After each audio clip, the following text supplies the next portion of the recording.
Hey guys, welcome back to the Catholic Coaching Podcast. We're continuing our discussion on burnout, but this time we're going to give you an example of what it's like getting coached through burnout, right? Aaron and I are going to take turns wearing the coach hat too. Mm-hmm. Yeah. So we wanted to give you guys an overview of how mindset and mindset coaching plays an important role in really working through this habit, this invasive habit, and even like a standard, right, that we have in the ministry world, that is burnout. Mm-hmm. So we want to invite you into our brains, and we're really excited to share our brains with you. Come on in. Come on in. Turn in that burnout badge, right? Mm-hmm. And come on in. Let's ditch the burnout.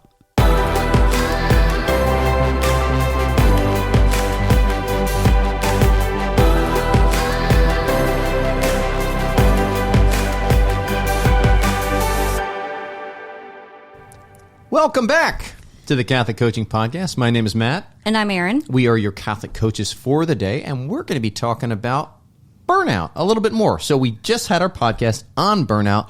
Now we're actually going to be coaching one another on our own burnout. So we're going to be the guinea pigs. Mm-hmm. We like to go first, as we say in coaching. We need coaching too, as coaches. And I think you're going to learn a little bit about how you can self-coach a little bit through your own burnout here as well.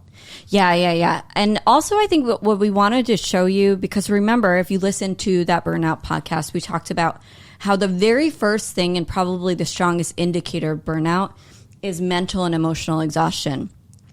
And so what that tells me as a mindset coach is we got to attack those thoughts first before we give you any other strategy, before you go down the path towards trying to get yourself out of it. Mm-hmm. We got to address those thoughts, the thoughts that are in the way, the thoughts that make it seem like, oh yeah, this activity is like this behavior of mine, this burnout behavior of mine is really helpful. We want to challenge all of the thoughts. Yeah, in fact, we're going to be talking about those, quote, activities that we do when we're experiencing burnout, and we think they are going to get us out of burnout, right? But oftentimes they create more burnout. And so we get into the cycle, right? And so we got to go to the source. We got to fix the mindsets here. That's the process we're going to be walking through. We're actually experimenting with another kind of mini workshop here on burnout. Yes. So we're drawing from our temperaments as well. We love starting with a unique design here, folks, because whether you're choleric, melancholic, sanguine, or phlegmatic, you may experience burnout in different ways, and you may try to counter burnout in different ways. All right. So when we talk about these burnout buffering activities, right? Burnout buffering behaviors. Ooh, triple B, 3 Better Bs. Business Bureau, the Bears, burnout buffering. Battlestar Galactica. Beats. Yes. Dwight Schrute office. Fantastic. So we're going to be going through these burnout buffering behaviors. Okay, and we got a list of these things. We're not going to get into the whole list here. No.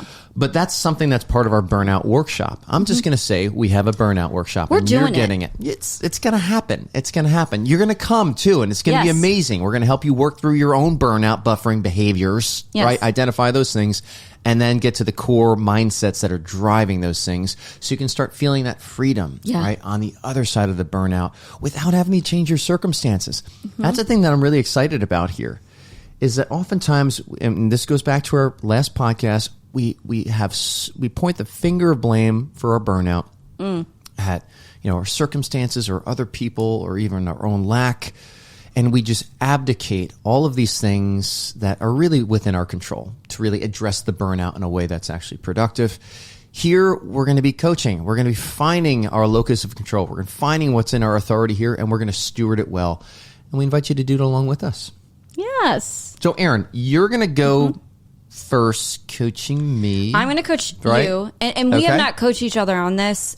I literally just created this protocol of how to coach somebody on buffering burnout behaviors. Yes. So we're going to dive right in, and we haven't practiced this. So Matt is going to share with me.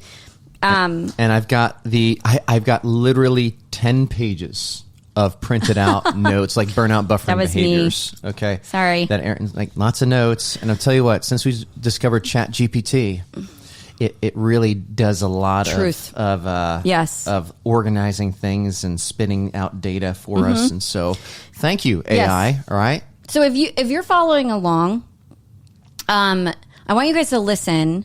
First, I want to talk about burnout again And what is the opposite of burnout? So before I coach you on burnout, we have to be in agreement on that, the fact that you are burnt out and that you don't want to be burnt out anymore. So the opposite of burnout, Matt, we'll just go right into the coaching. The opposite of burnout is vitality and engagement. Got it. Do you want to grow in these things? Absolutely. Okay. Always. Notice how I have to ask for his consent. That's big. Okay, because what we're going to get into, there's going to be some protection. There's going to be some like, wait, but this is super protective and helpful. Okay. Well, and again, one of the reasons why that is important is because there may be some times where during the coaching process, Aaron hits a wall and resistance comes up. Yes. Okay. And so being able to go back to that original agreement of this is the goal that we're working towards. Is this still the goal? Right. Yes. Because that resistance can be a barrier to the goal. And so again, it helps a person to engage their will. This isn't something being imposed on me. I am participating in this. Whenever we're coaching, we're always looking to maximize the agency, the freedom that the person has and get them to steward it well, right? Yes. And so it's important to get that upfront contract like Aaron just did. Yep. Okay, so Matt, you want to feel more vitality and engagement. I do. Yes. All right. So can you tell me what burnout buffering, is it burnout buffering behavior? Burnout buffering behavior. Yes. What burnout buffering behavior have you chosen to work on today? Okay. So according to your choleric temperament. Okay. So am I thinking of a time that I felt burnt out and then an activity that was a go-to? No, we're starting with the activity. Okay. What's one that you go to a lot? And he's looking at the list too, by the way, if you're just watching or listening to the audio. Yeah, well, I laugh because I'm looking. I've got 10 options in front of me, and I'm just like, all of them. Okay. All right, but I'm going to pick one. Okay. Pick one that you can think of a recent example. Okay. It is overworking. Okay. Overworking. And when I say recent example, could you give me a recent example, a specific example? Absolutely. Okay, so I went to Las Vegas and spoke at the National Catholic Singles Conference recently. Yes. And I was exhausted, physically exhausted. And the physical exhaustion certainly was taking an emotional, mental exhaustion tax on it. And so it can go vice versa. You can start with the mental and then it goes to the physical and vice versa. So that was, I was feeling burnt out. Okay. In the midst of it. And then you were overworking, you were doing that activity? Like what were you doing? So tell me. Okay. So there was this, I was feeling very powerless. No. Behind my, what? Okay. Sorry, I'm going to interrupt you. Okay. So you said you were overworking. Paint me a picture of how you know you were overworking at that conference. Okay, as I was not stopping. It was constant. Even amidst my exhaustion, I just kept pushing. I just kept going. Okay. Right? Okay. So overworking, you just pushed through. All right. So notice, guys, everybody who's listening, that I had to get really specific on it because we can be very ambiguous. All of us do this. We are ambiguous with our thoughts, and then we can overgeneralize when we're ambiguous. So push through at the conference, even though I was exhausted. Okay. All right. And there's a part of me that feels very proud of that. Which actually, we're going to the next question right here.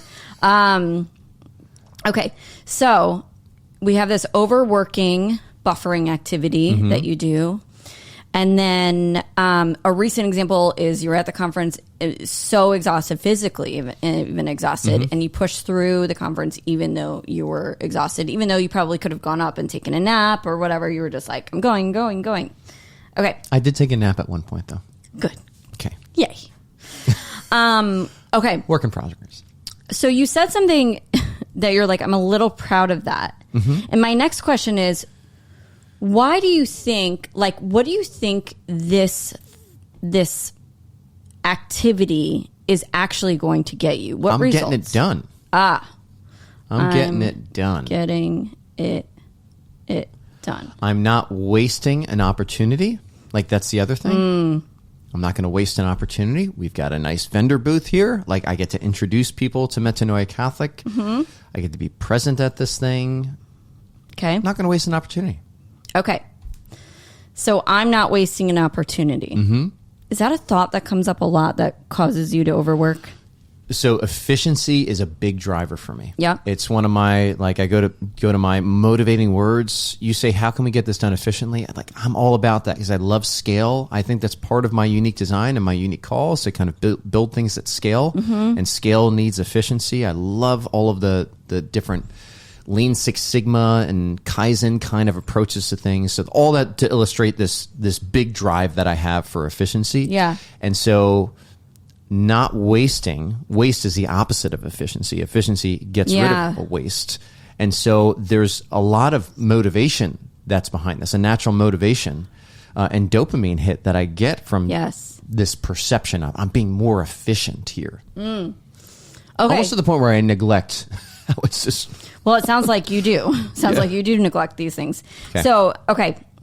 So remember, we're going to vitality and engagement. I just want to wouldn't that be so great if you could be efficient in those and feel, I don't know, vital and engaged? So immediately thank you for returning to the goal because immediately I'm starting, where my head went was it had an image of vitality and engagement and then also the image of literally how I was showing up. And I'm already seeing a little bit of a disconnect between those or a disparity between those. Yes. Yeah. And I want to go back to this thought. I'm not wasting an opportunity.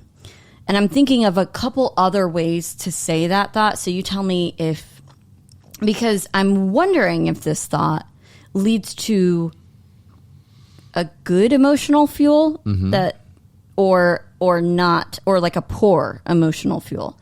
Because we know that it's leading you to overwork. We know that that's the action. And I want to try to uncover what that emotion is that's driving you to overwork. All right.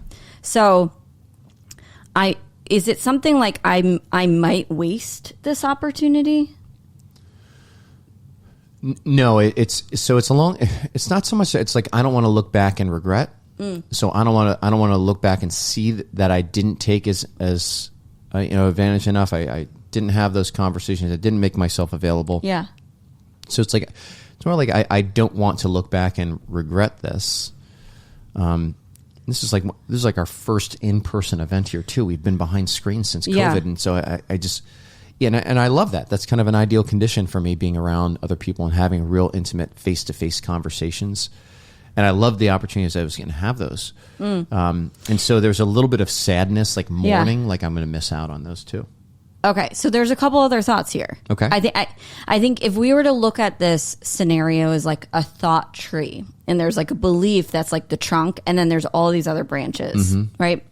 I think those thoughts that you just gave me, I think are more of branch thoughts. And I think the waste, that piece is big here. Okay, because you went off and talked about it for a very long time. Okay. And you were like, I like efficiency and all that stuff. This is very important. So I think that there's a fear around waste. Okay. Right? Like, I'm not wasting an opportunity. That tells me you're also thinking, I don't want to waste an opportunity. I'm afraid I'm going to waste an opportunity. Yeah, it really doesn't feel very... And this might be, frankly, just because when I was in the midst of it, I was also doing my own mindset work, because that's what I do and that's what I know to do. And so I think I ended up in a kind of a healthy place, but I definitely noticed these thoughts that were inclining me down this burnout path. Yes. That had I just allowed those things and not done my own work in that moment, it would have been very destructive. Okay. So are we going back on the actual example? Like, do we need to think of another example where this thought comes up? I don't want to waste this opportunity. No, it still comes up. The thought is still there. The thought is still there. Yes. So let's look at that thought. Okay. I don't want to waste this opportunity. And if you wasted this opportunity, how would you feel? I would feel really disappointed. Okay. I don't want to waste this opportunity. Yeah, there's like a letting my team down. I would that's kind of Feel disappointed. Anything else? If I wasted this opportunity, I feel disappointed, but there's also, and this kind of comes back to my kind of this identity of expectation of myself of like being the go-to guy, the guy who gets it done, the guy who's dependable. Yeah. So, I don't want this to go back and let my team know that, we invested in going out to this conference and, okay. I just kind of squandered that opportunity. Okay. I'm not a good steward. I don't want to squander this opportunity. I don't want to squander this because I wanted to identify what waste is in your mind. And waste is like squandering opportunity, money, resources. Yep. Okay. Yeah. And it goes back to this I'm not being a good steward. Yeah, sure. Thought that's a regular. Yeah. This money investment. Okay. That's good. Now I have some like associations that you have in your mind around certain words. Like why waste for you? That word waste. Poor stewardship equals poor stewardship. Is so triggering for you. Yes. Okay. Squandering this money investment time. Okay. And poor stewardship often has a big association with lacking generosity or being greedy. Okay. Guys, notice how long it took me to get to the thought. Like now this thought is, I don't want to be a poor steward in this particular opportunity. Okay? Yep, that rings true. And then a poor steward is somebody who wastes stuff? They waste stuff or they use what's been given to them indulgently. Okay. They waste stuff. Like I'm thinking of the parable of the poor steward that's like just getting drunk and beating the servants. Yeah. Which is a bit of an extreme. Let me ask you this. What emotion does that lead to? I might be a poor steward. Shame. Absolutely shame. Okay, and then you're taking action, because guys, remember, our emotions lead us to act. You're taking action from that shame. To avoid the shame. To avoid that shame, and you're overworking. Okay. So that is where we found... This is what we found here. I might be a poor steward here. That leads to shame, and then it leads to you overworking. The overworking is buffering against the shame. Yeah. Like it's not necessarily something that I'm doing out of shame, because shame inclines you to hide. This is me doing something to fix the shame. Yeah. Okay. Yeah. So let's look at this thought. I might be a poor steward. Steward of resources. Steward. Steward. Does this thought come up at all in other areas? Like in working, like not in this particular conference? It comes up when making investments financially, in the family or in business. Okay. Yeah, very much around financial investments. Okay. Who determines if you're a poor steward? Is it future results, or is it you, or is it like God? Like who determines that? My initial response is I don't know. Like it's kind of this, and that's part of it where I don't build that clear definition of even stewardship. Right. Okay. So like we already built it though. In your mind, stewardship is like a poor steward is somebody who wastes stuff and uses it indulgently.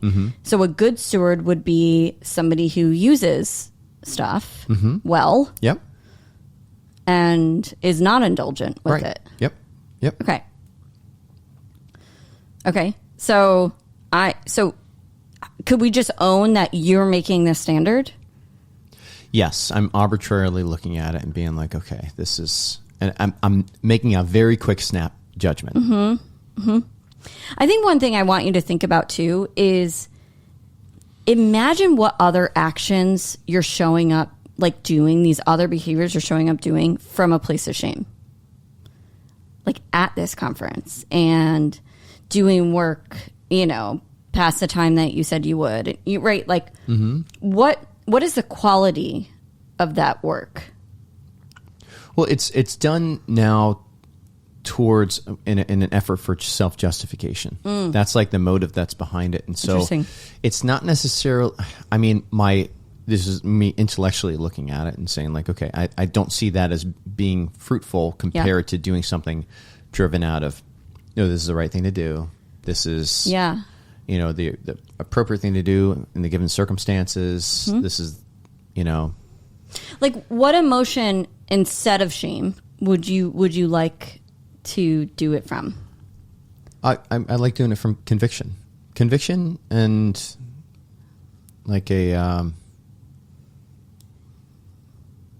just like a confidence, a trust that like, all right, Lord, you're putting me here. These are the circumstances. I am exhausted right now. There's limits to what I can do. Kind of like a humble confidence in a sense of like, okay, like that 5 loaves, 2 fish approach. Where it's just like, okay, here's what I have to give, and just owning that. In a very humble place. And then here's where I don't really have any more to give. And honestly, it was like on the last night, I could have stayed out and hung out with, we were in Vegas, you guys. Just just lose track of time so easily.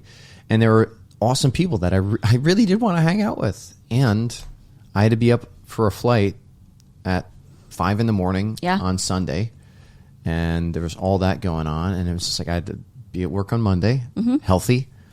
And so it was just like 9:30, I went to bed. And I was so happy. And I opened up and had text messages from people at like midnight being like, hey, if you want to hang out still. And I was just like, didn't see that one. But I was okay with that. I was like, all right, I can. It's okay. Okay. So I want to go back to this thought and reframe this a little bit. So I might be a poor steward of resources. That's kind of creating this fear, this shame in you.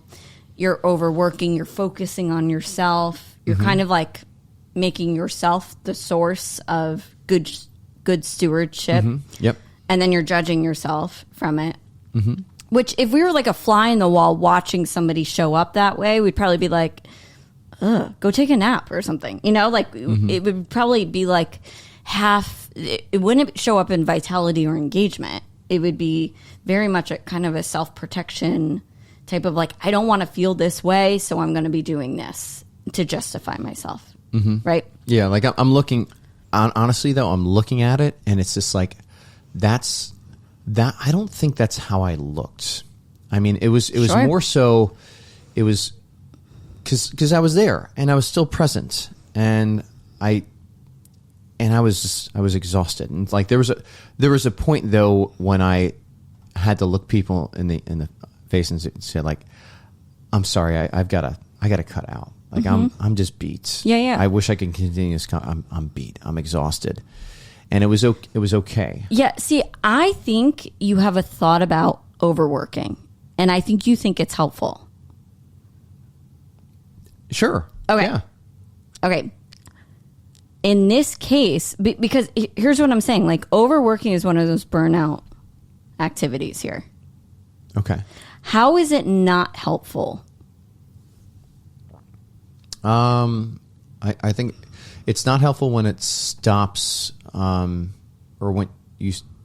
I kind of go to the fruits. That's kind of where my head's going right now. Okay. It's like look at the fruits, but like here's what's screaming in the back of my mind right now. Sure. It's okay. There are times where I am physically exhausted, and guess what? I still got to show up as a parent. Sure. I still got to show up as a business owner. I still got to show up as a presenter. I still got to show up as a friend, as a son, as a father, as a husband. My physical body I can't just tap out just because I feel physically exhausted or I feel burnt out. So like there's a time of I still need to be able to compartmentalize, and I can look at that and say, I know if I do that constantly, these are the fruits that I'm going to get. Builds resentment and things of that nature. Yeah. So then that's what we're talking about, buffering behaviors that you continue to do. Sure. Right? Yep. Okay. So it sounds like you've done a lot of work on this. I feel kind of proud of that. Yes. But this thought keeps coming back that I am not a good steward, or some version of that thought. I think the original thought was like, I might be a poor steward of resources. Yeah, but really, ultimately, the belief under that is like, I'm not a good steward. Well, yeah, and even like looking at this list, it started out like overworking, and I see the overworking there, but also like there's this other one that you have here that's avoiding rest and relaxation, which is kind of like the same thing. And like overworking is like the way that you avoid it. Well, yeah, even because it's so easy for me to like look at the work that I'm doing and be like, it's justified. Like this is stuff needs to get done, you know. And I'm that choleric part of me really enjoys to check the boxes and things like that. So I enjoy it, but it's the moments where this is what I've been conscious of recently, and this is what even like was coming up a couple of times at like NCSC. The moments where I have an opportunity to really just sit down and pause and relax, and I am moving over to the couch or moving over to like, and this nagging feeling of, but you got this, you got this is coming up. You could be doing other things. Yeah. If you don't do these things, they're going to be undone, and then it's just like all of a sudden I've got this open loop that I'm dealing with, and I don't relax. I just keep going, and I'm washing the counter for the fourth time. It's all coming from this belief, I'm not being a good steward. Yes. Okay. So when you think that, how do you feel? I'm not being a good steward. I feel ashamed. Yeah. I feel ashamed. I feel guilty. Okay. Yep. And so I know the action is trying to like overwork, justify. Yeah. You don't sit down. You don't rest. Yeah. Okay.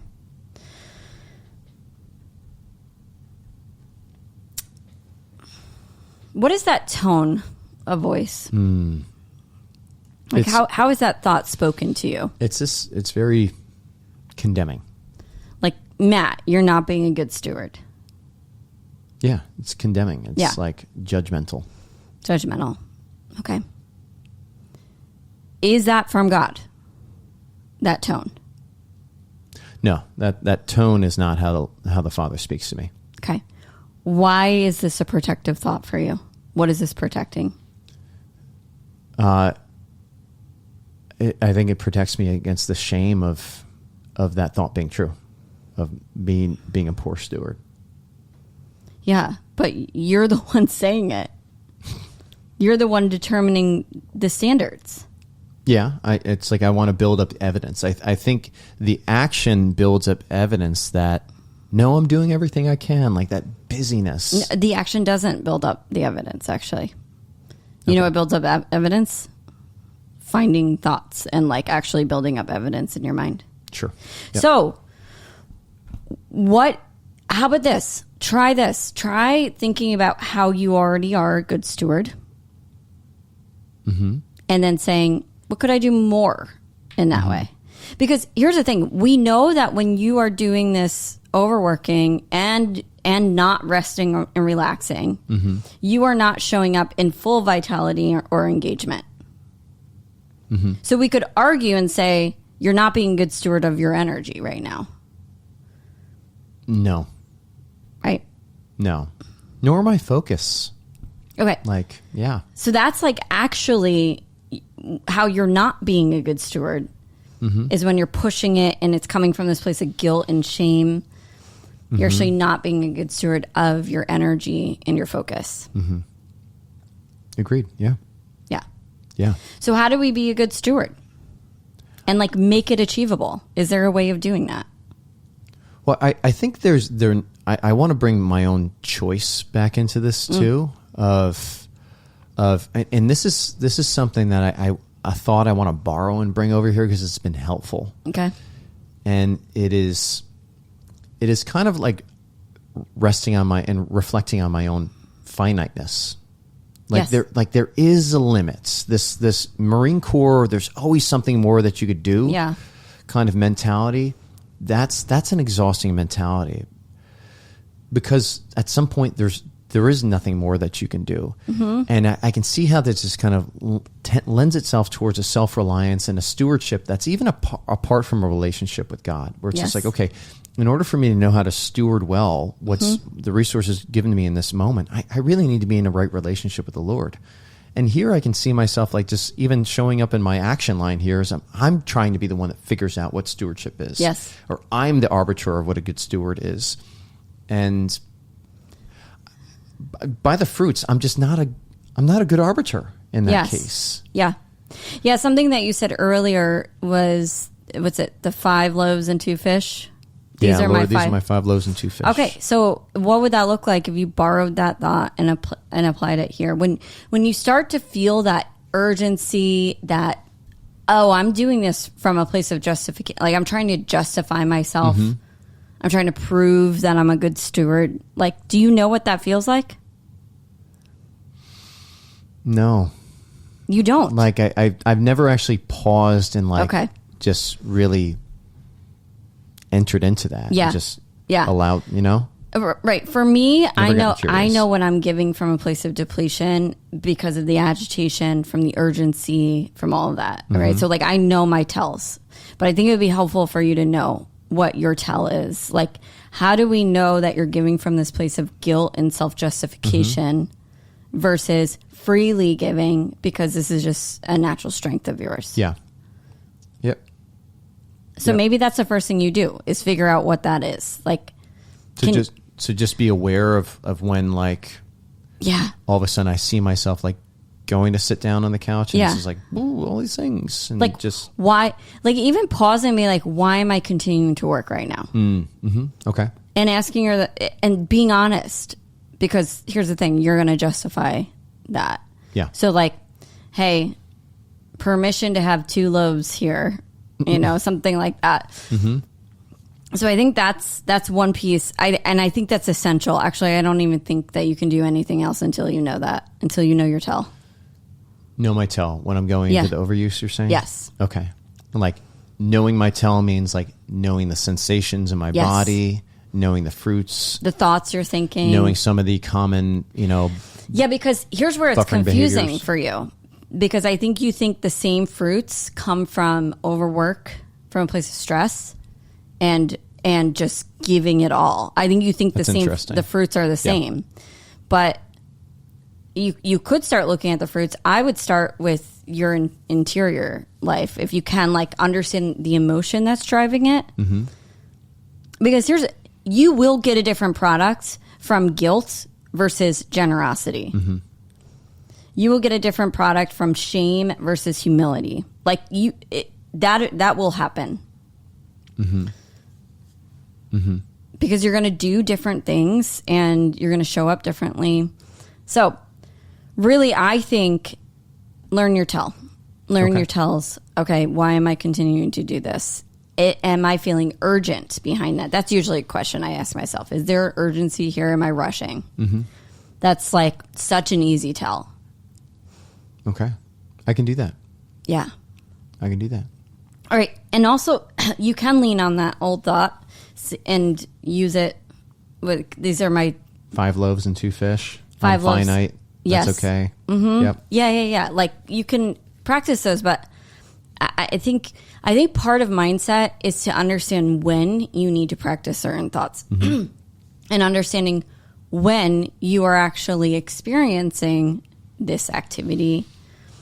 You can apply those thoughts there, because it doesn't really work if you're not applying them in the moment.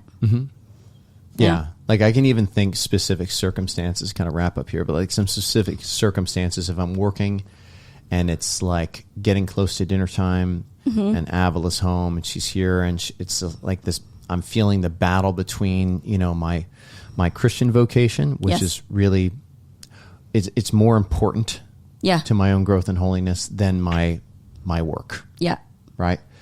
And it's not like and they don't have to battle against one another. Right. That's like kind of the first even fruit of you asking that question, knowing my tells. Cool. Yeah. Awesome. Thanks, Aaron. All right. Hey, we're going to take a short break as we pivot over, and then Aaron's going to be in the coachy seat, and I'll be wearing my coach hat on. See you guys in a moment. Okay, at this point, move forward, and Aaron, you're going to be the coachee. I'm going to be the coach today, and we're going to talk about your burnout and where you are experiencing burnout. Yep. Okay, so we've got all the print offs that you did where you can look at your temperament and you can see some of those common burnout avoidant activities that are there. Buffering activities. The burnout buffering behaviors. All right. What's an action or a burnout buffering behavior that has shown up for you? In this list, I'll read it off for you. And this one really struck me. It's indulging in pleasurable activities. And then it says, sanguines might turn to activities that provide instant pleasure, which that really struck me. Like binge watching TV shows. That is my favorite way to do it. I want to say binge watch, but I definitely run to television to kind of turn my brain off a little bit. Indulging in comfort food, yes, guilty. Or shopping. Does online shopping count? Absolutely. I mean, even if I'm not actually buying anything, I'm just filling up my carts. And I'm just like, oh my goodness, another window box shopping. from Shein. And they're like, this shirt's cost $3. Yes. Come on. So window shopping kind of counts too. Okay. And then it goes on to say these activities offer a quick escape from stress that don't address the underlying need for rest. Okay. Is that, even that last piece there, is that why you see this as helpful, this buffering activity? Like indulging in, yes. 100%. I think it's restful. I think it's turning my brain off a little bit. Like, I think it helps. But, I mean, really, the results say otherwise. But still, it's like, I think it's like restful activity, which is really what I'm seeking. Okay, so you're seeking rest. You want to turn your brain off. You said that a couple of times. Can you even paint me a picture of what turning your brain off looks like? Well, in this particular scenario, it's like turning my brain off like from work.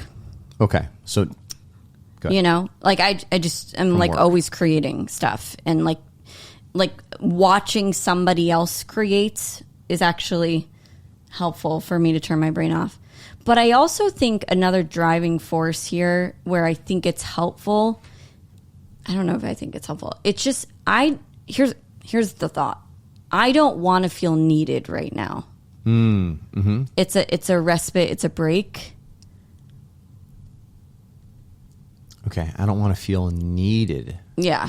By like anyone, by the business, by you, by Avila, by Annie even. Like, I know Annie's my dog. But even when she's like whining close to me and I'm like in this place of like indulgent, like I'm like, don't stop whining. You know, it's just like, it's this thought, like, I just don't want to be needed right now. And even in that moment where you're like, stop whining, Annie. Yes. Like, or, nah, I don't want, like, don't talk, kind of like, how does that feel? Does it feel restful? No, it's like restless.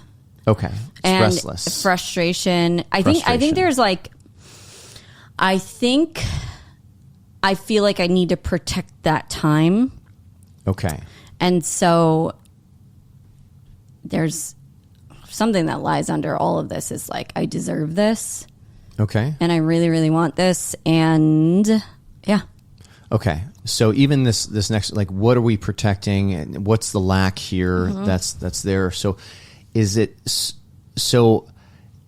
rest that you think you lack? Is it time that you think you lack? Is it focus that you think that you lack? When I say focus, it's like you're talking about things you don't want to focus on. But then is it focus? Are you trying to focus on something that will bring rest? And that's the poverty? Yeah, the poverty is like rest. It is rest, but it's more in like the color of contentment. But yeah, I mean, the thought I continue to say to myself is just like, it's just, I want rest, and I don't want anyone to need me right now. Like those, like if we could put this on like a seesaw, it's like I want this and I really don't want this right now. So we're engaging the buffering activities. We're Netflixing while looking at clothes. Maybe the headphones are on, probably not at this point, but there's a whining dog. There's daughter comes out saying, "Mommy, look at me for this," for the 1,000th time.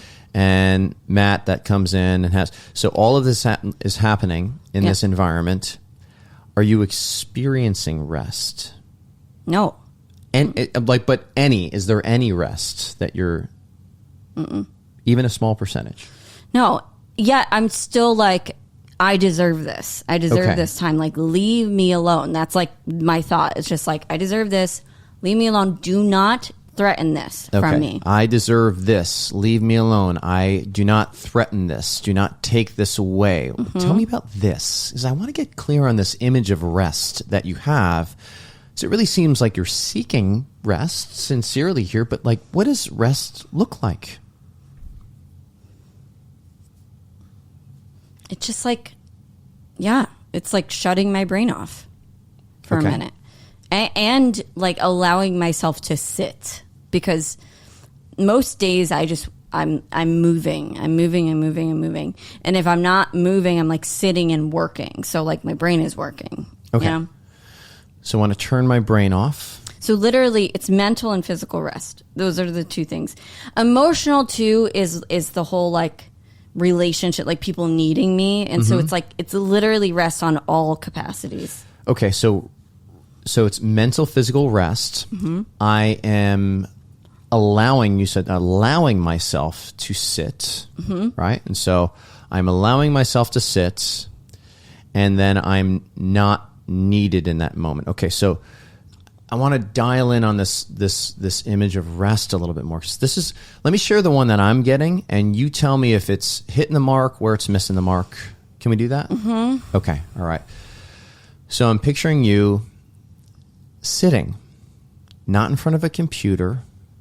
There's no, you're just kind of, nothing nothing needs your attention or is grabbing your attention, but you have kind of this freedom to direct your attention wherever you want, right? Whether it's on a screen or on a book or in prayer, whatever you want. There's this freedom that's there. And there is nothing that is asking for that attention, like that. This kind of this ability to direct your attention wherever it goes, wherever you desire it to go, is part of this image of restfulness for you. Okay. How does that? Can you see that? What's that image look like to you? Okay. And it feels heavy, emotionally heavy to do that. Because it's like you have to come up with another thing to focus on. Okay. All right. You have to come up with another thing to focus on. It feels exhausting. Just to even think like I have that freedom. Like I almost just want people to be like, that's why I like TV. It's just like, I don't need to like do any work. I just get to, see, perceive, take it in. Aside from picking your show, right? So there's choice that's there, but you just get to kind of sit back and passively receive it. Yes. Okay. Yes. Okay. All right. When you're in those situations and you're passively receiving and nobody's asking anything of you, does that, like, so there's no interruptions. You just get to, do you feel restful? Yes. Okay. So so that image of restful, and then, but then as soon as somebody disrupts that, I'm just a little disappointed. There's disappointment. Yeah. That's there. Okay. All right. Why? What's the thought? This is disruptive. Like you disrupted my rest time. Okay. This is disruptive, and therefore, what am I not feeling anymore? Rest. Okay. And then I'm not feeling rest anymore. Okay. So, I want to go back to this. Okay. So you're seeking rest, and you have an image in your mind of rest. Mm-hmm. And then when that image is, you don't meet that image, you feel the disappointment and you no longer feel the rest. Mm-hmm. Okay. Yeah. I am wondering if there's a way that you can either, one, really make the space to get this rest that you're looking for, right? Which, I mean, probably does not include sitting in the central part of our house where everybody's walking and everything. So there's one way of just even being able to like kind of steward those circumstances a little bit more. Mm-hmm. But even in the midst of that, where the dog whines or I have a request or Avila has a request, if there's still a way to kind of look at that situation and not go the way of disappointment or frustration, to still remain in that place of rest. Yeah. Okay. What do you want me to come up with a thought for that? I'm curious. Yeah, like if it's so the thought that this is disrupting, this is taking something from me. There's a, I deserve this, which I know is entitlement, and it's going to incline you to kind of grab at it. But if we just even set the entitlement thought to the side, where this is disrupting my rest, right? I'm curious, how does that feel?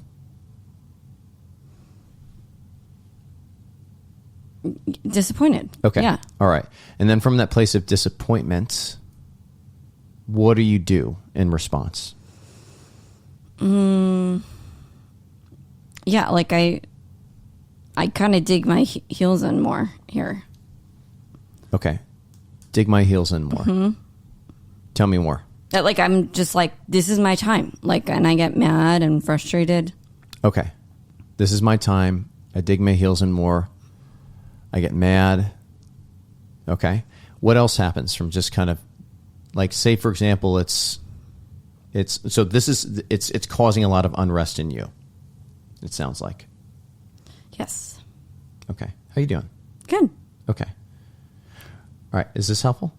I'm just trying to follow. Okay. So it's causing a lot of unrest in you. Yes. And you want to receive rest. Yes. Okay. Do you want to keep thinking this thought? What is the thought? The thought is, this is disrupting my rest. Oh, I didn't know that was the thought we were working on. Yeah. That's the one that was leading to disappointment. Do I want to keep thinking this thought? No, I don't. Okay. But it feels useful. Okay. Like it feels protective of my rest. Of your rest. Yeah. But we know that it leads to this feeling of interior unrest. That's one of the results. Sure. Okay. And so can understand that that's what you want and that's what you think, but the results show something different. Okay. Yep. And so again, even that, do you want to keep thinking this thought? This is disrupting my rest. I don't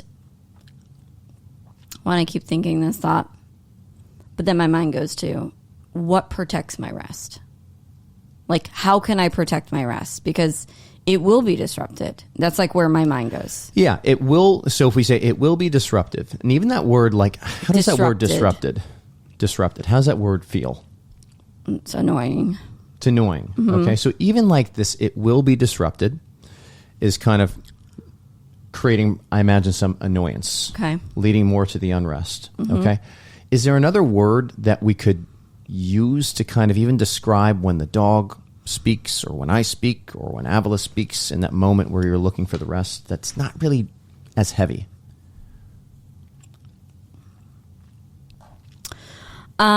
Maybe like, this is just a quick commercial break.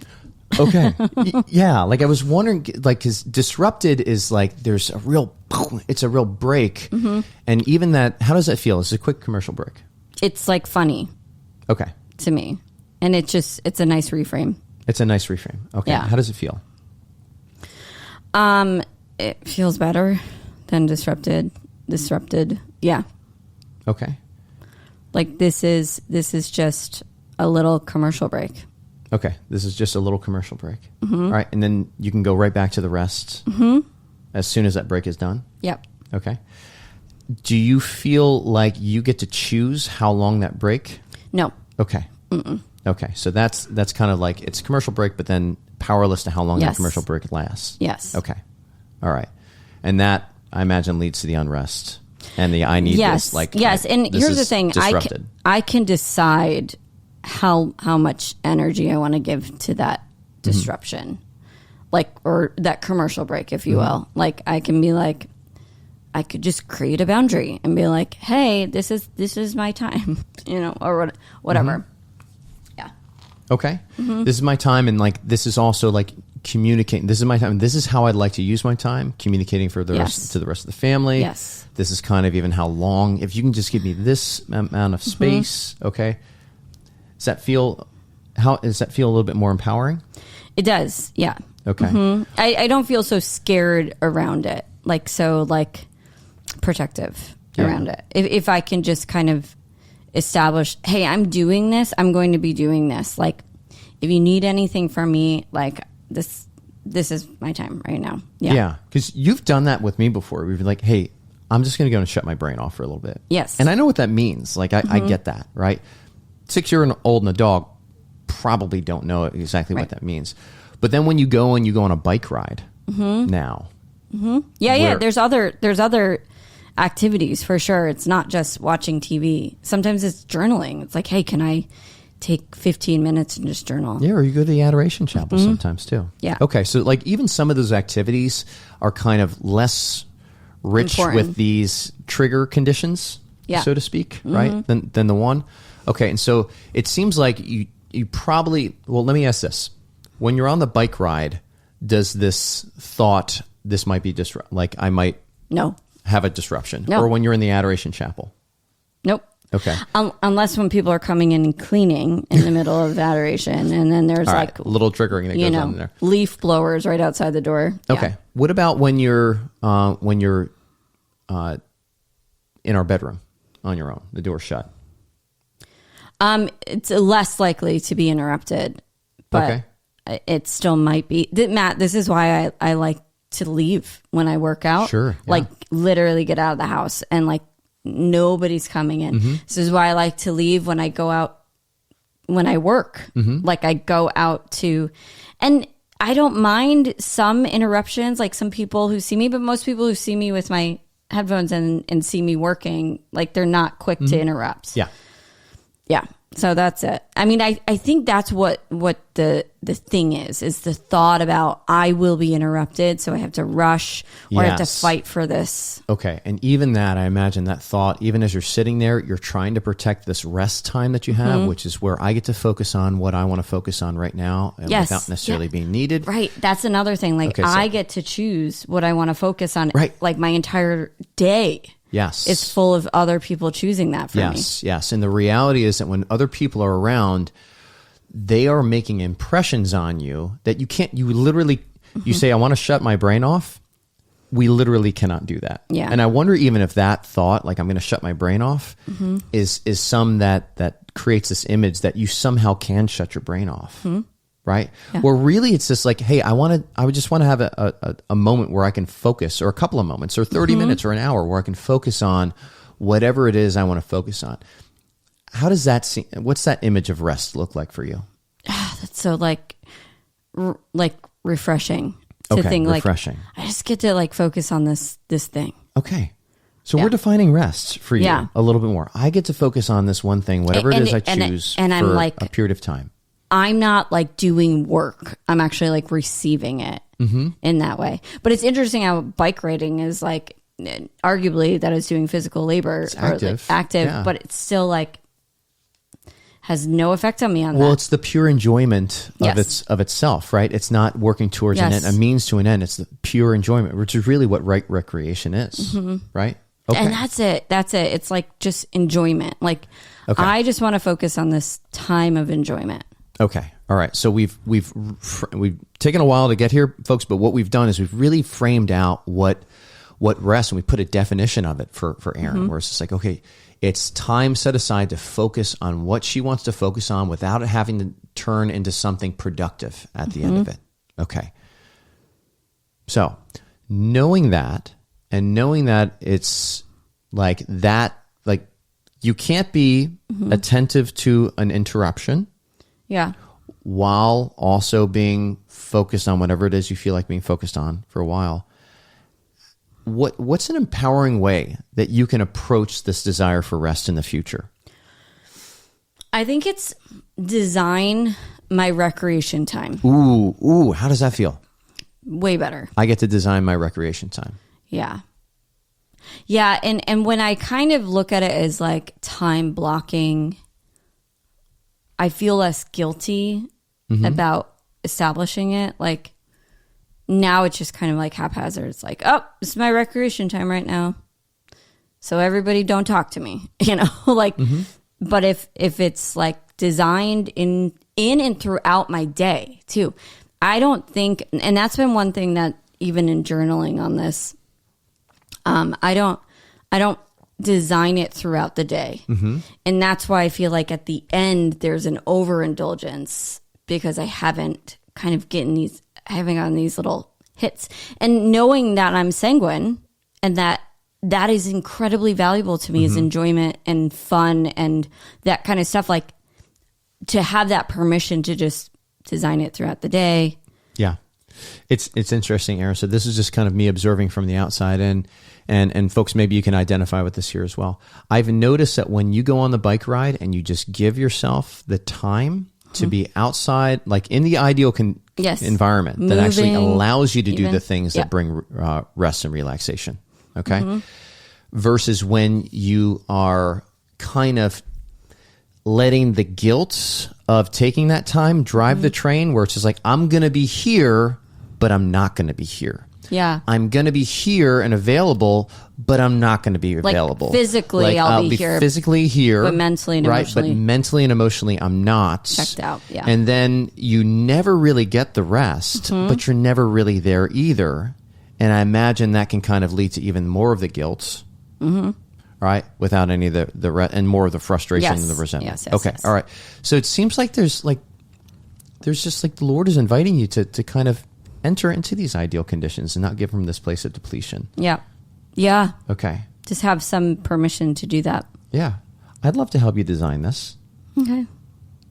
I mean, I write it out every morning in my journal. Like, what are other like activities that I really love to do? And even just looking at this list of like buffering behaviors, I'm like, these are just all overuse of things that I love. So it's like overloading on social activities, like just be more social, or go for a walk with somebody or something. So this is a great, it's just a great guideline to it. But I think what's been helpful is the intention and the emotion that's driving, even just setting aside time to actually create this, like, what was it? It was like rest, design, blocking. It's like design my recreation time. Yes. Design my recreation time. Yeah. And I think just picturing it as almost something that I put in my calendar even throughout the day. That's helpful. Even just like getting outside is like hugely recreational, restful, and even enjoying. And I'm curious, like, so situation. How does it feel when I, your husband, say, hey, I'd love to help you design that recreation time? I kind of want it to be my own. Okay. I'm kind of a part of it. That's the thing. Like that's what I mean. Like not in the sense of no. When you were on your recreation time. Okay. Yeah. I get it. Yeah. And what I was just going to say was, I would be intentional about telling you about it. Yes. But like in creating it, I kind of want to take some time and like think about like, what would that day look like? What would a day look like? Like a good day that I don't feel like I need to be in overuse at the end of the day. Yeah. Yeah. I don't need to be a part of what you're going to be doing during your recreation time. That's not what I meant. That's not what I'm saying, though. I want to create it myself, but to actually intentionally bring you into it. Okay. I will do that when I create it. That's what I'm saying. Got it. Yeah. Awesome. And when I say I just want to do it on my own, I think there's like something that's really helpful about owning this myself and not feeling like reactive to like the day. There's something that's, Yeah. And imagine even like being a student of these different types of recreation that you choose. Like you've already identified it. You get to focus on the things that you want to focus on in that moment. And it doesn't have to be something that needs to turn into a product at the end of it. Yes.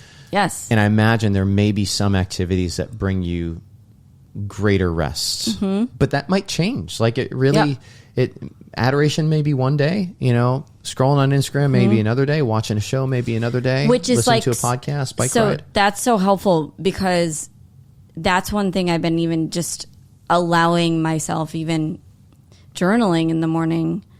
I don't have, I do have like some legit like goals that I continue to move towards, but every day is so different. And to have that variety, that permission for variety from like that sanguine standpoint, it's like, even if I were to design it with you today, I don't know if it's going to like work tomorrow. That's kind of cool. I mean, we're leaning into, again, your ideal conditions as a sanguine, really liking the variety and the structure, but there's room to kind of wiggle. So we don't have to plan that it's going to be a bike ride on Tuesday and adoration on Wednesday. No. Like that's not you, but it might just be like, hey, between relatively this time and this time, there's going to be 30 to 45 minutes. That is going to be your recreation time. And it's something that everybody can agree on. So there's just that piece so you can work through the guilt and have that full permission to be able to enter into that and really receive it so that you can feel just rested and relaxed and able to enter into a little bit of the other things. Yes. Yeah. Cool. This was really helpful. It's helpful. And Good. understanding, here are some of my takeaways. My takeaways are that I was like super protective of my time and my energy and my rest time.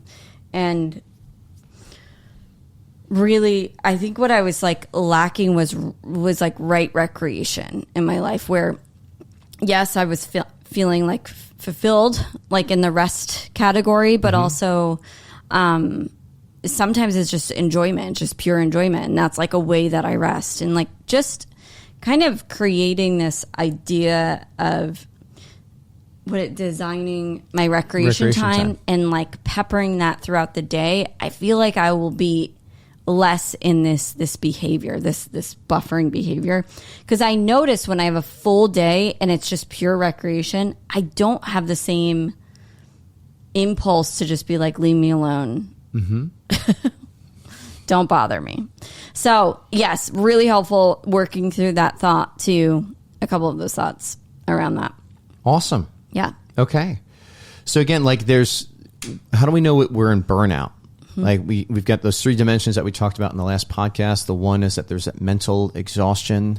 And emotional exhaustion. Mental, emotional exhaustion. And then there's that apathy that kind of shows up. You get disengaged.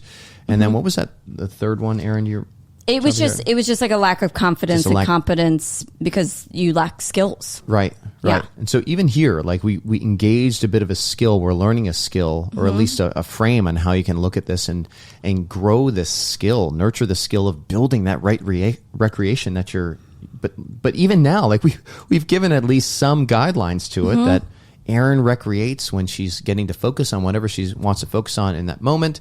And it doesn't have to turn out to be something productive in the end. And it's ideal when her ideal environment for that is when there's a distraction free. There's nobody else that's necessarily pulling her away from wherever it is that she's feeling desired to focus in that moment. Yes. Yeah. And that's helpful to know too, because like when I do these behaviors, these new activities, like to remove myself, to like physically remove myself so that there's a less likelihood of being interrupted. That's okay. Like as long as I know the amount of time and I can tell you the amount of time that I need. Yeah. Yeah. And then if you're going to do it central to the house, now we can fall back on like, hey, this is a short commercial break. Yes. Right. And then we can avoid the disappointment that's there and all the exhaustion that comes from that. This was great. Thank you, Matt. You bet.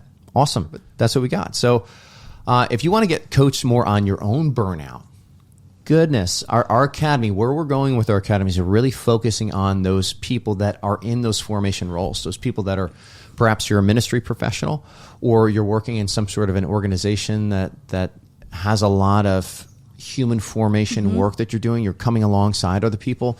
There's a strong tendency to just keep giving and giving and giving and giving. And you may be doing that from that place of burnout. Like if you're giving, you start to look at these burnout buffering behaviors, right? It may not necessarily be leading to a place of greater fruits, right? So we want to help you identify those things, kind of like we did here, and identify really how are you going to continue to persist in ministry or the work that you're doing without hitting that burnout? Because we stop being ministers, we stop being coaches, we stop being mentors and counselors at that point when we just hit that burnout place. Yep. Cool. Yeah. All right, guys. We'll see you next week. Thanks for hanging out with us, seeing what mindset coaching can do. Okay. Bye. See you guys. Hey, thanks for sticking with us in the Catholic Coaching Podcast. If you like what you heard, please like and subscribe, and we'll see you again.